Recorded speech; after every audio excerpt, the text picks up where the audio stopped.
Peers cashed in more than £46,000 in taxpayers' money paying tributes to the Duke of Edinburgh after his death. The House of Lords paid tributes to the late Prince on April 12 after he passed away.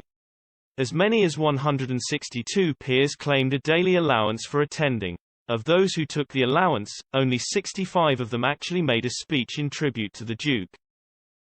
Almost two-thirds claimed money for simply turning up to hear others talk.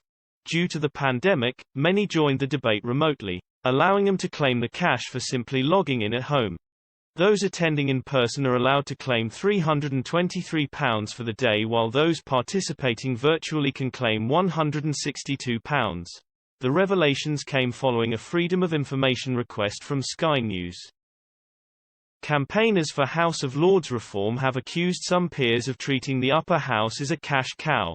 Darren Hughes, the chief executive of the Electoral Reform Society, said, "This is the kind of expenses scandal in the unelected Lords which just seems to keep repeating itself.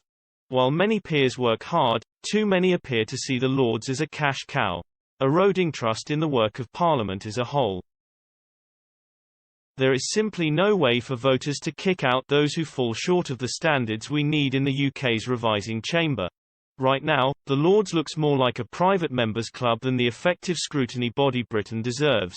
The unelected Lords is devoid of accountability, and that has to change. In 2021, it is outrageous that Prime Ministers can appoint unlimited numbers of donors, party figures and friends to claim expenses and vote on our laws for life. There are currently more than 800 members of the House of Lords. The chamber has expanded dramatically since Boris Johnson entered number 10, with dozens of new peers appointed to the upper chamber. It is now the second largest legislative chamber in the world, only behind China's National People's Congress. A spokesman for the House of Lords defended peers for taking the allowance for paying tributes earlier this year. They said, "The sitting of the House for tributes to the Duke of Edinburgh on Monday 12 April constituted parliamentary business, and so members were allowed to claim daily attendance allowance if they qualified for it and wished to do so. Members who physically attended Westminster on that date would have been entitled to claim their full daily attendance allowance even if they didn't speak in the chamber.